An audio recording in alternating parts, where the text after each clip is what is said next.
When Roman legions halted at dusk after a day's march, they did not simply make camp. They built a city.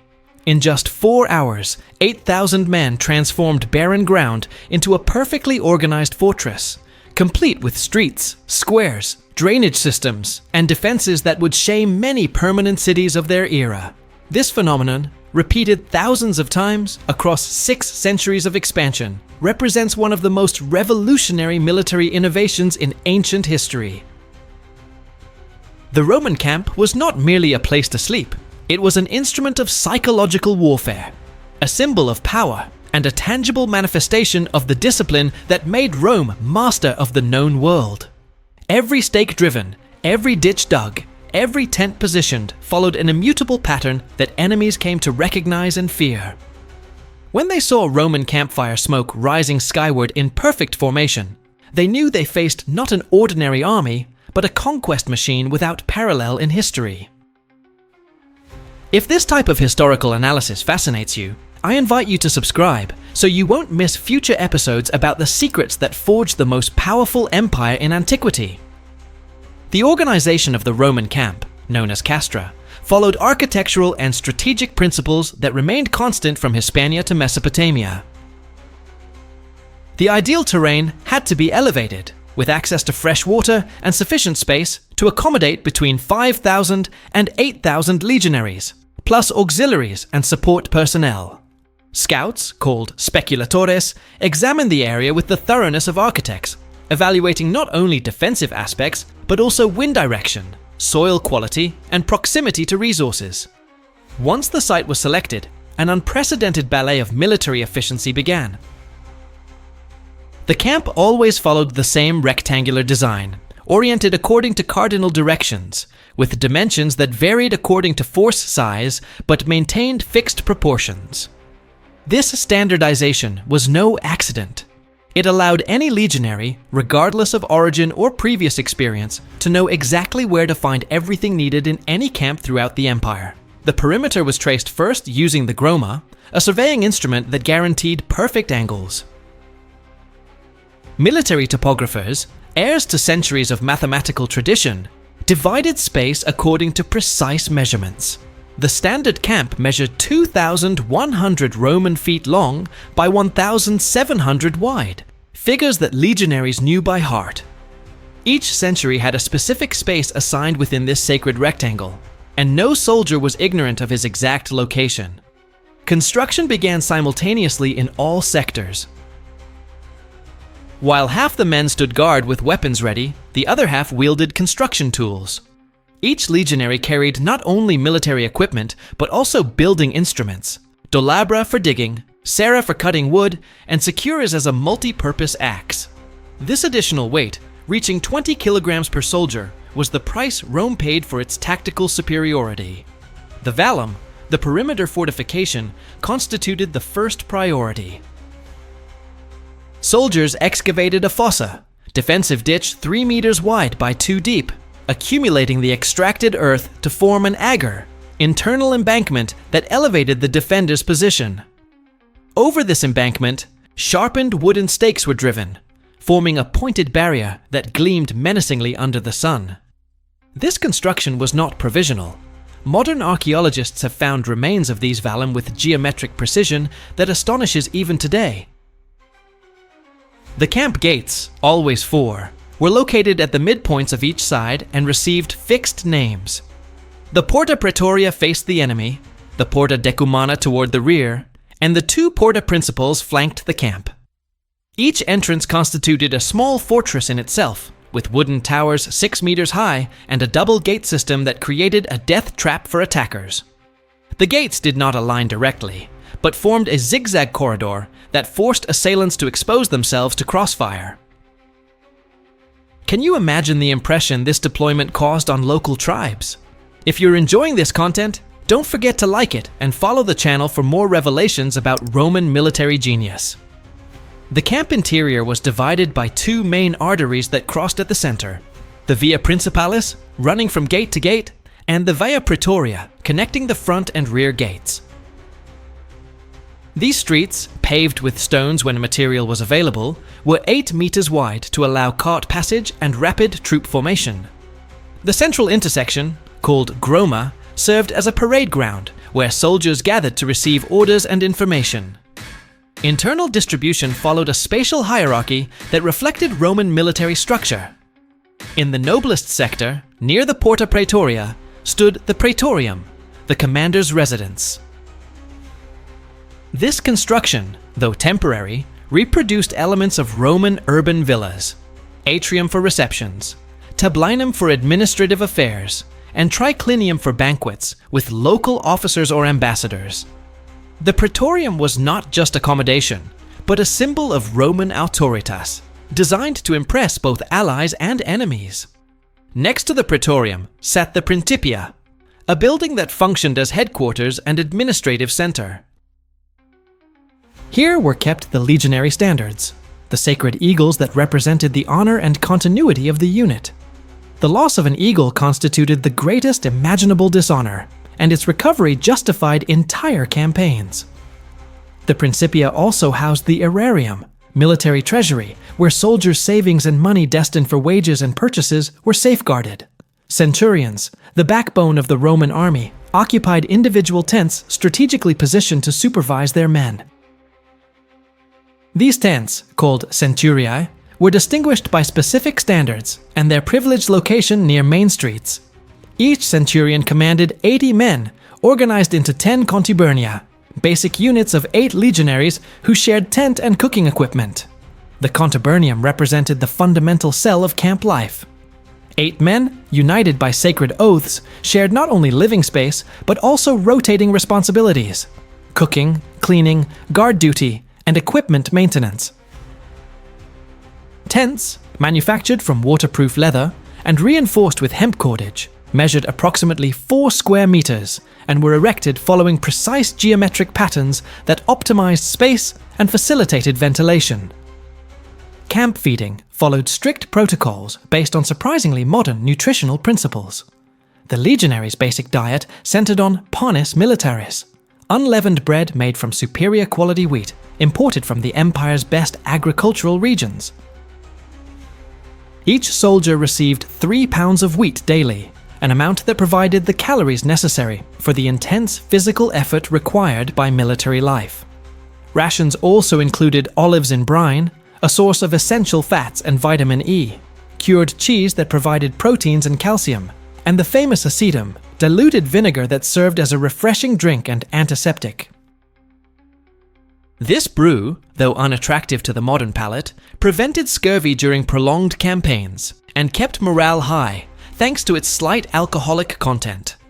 Meat, considered a luxury in many parts of the empire, formed a regular part of military feeding. Livestock herds accompanied the legions, providing fresh meat and dairy products. Soldiers also consumed salted meat, preserved through techniques inherited from Phoenician sailors, and fish when circumstances permitted. Animal proteins guaranteed the muscle mass necessary to carry heavy equipment and fight effectively. Legionaries cooked in contubernium groups using bronze braziers and ceramic pots that each unit transported. Kitchens were located in specific camp areas, away from weapon stores to prevent accidental fires. Smoke was channeled through ingenious ventilation systems that avoided revealing troops' exact position during nocturnal operations.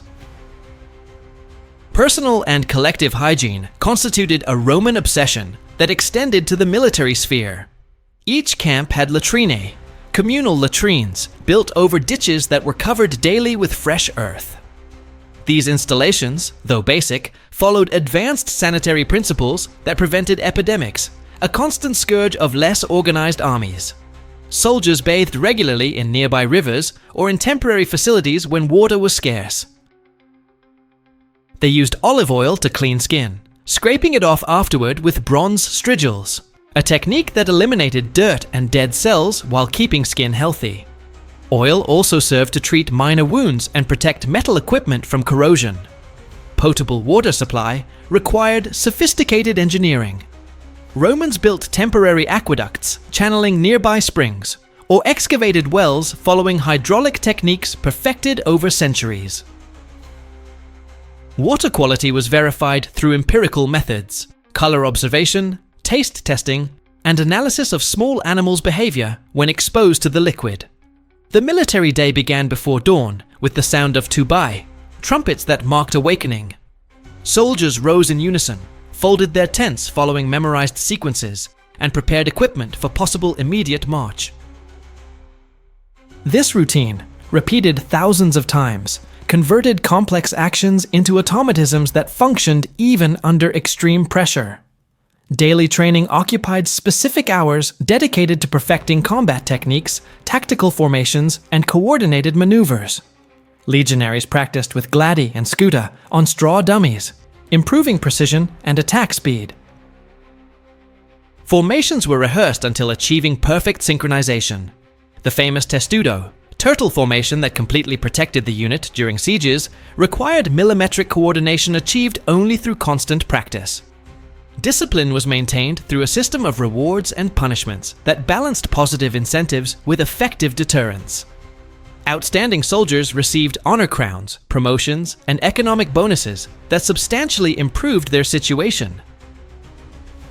Transgressors faced graduated punishments, from additional work to the dreaded decimation, execution of every 10th man in units that had shown cowardice. Did you know this disciplinary system was so effective that many tactics are still studied in modern military academies? If you want to know more secrets of Roman power, subscribe to the channel, give it a like, and let me know in the comments what other aspects of Roman life you'd like to explore. Nightlife in the camp followed rigorous security protocols.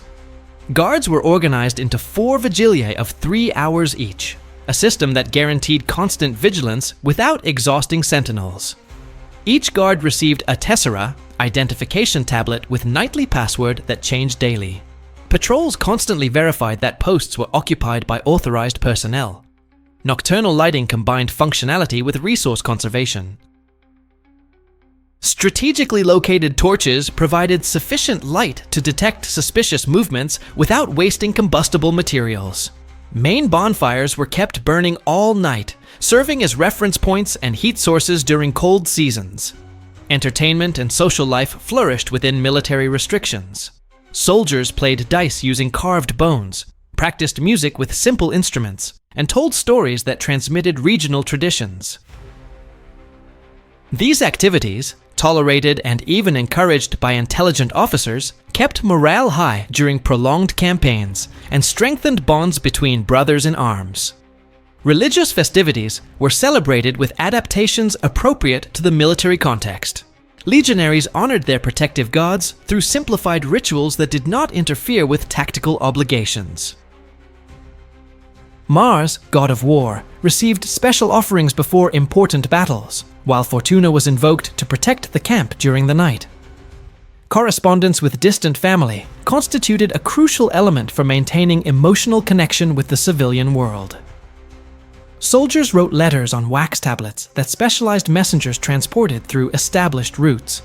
This military postal service, precursor to modern systems, functioned with efficiency that astonished contemporary observers.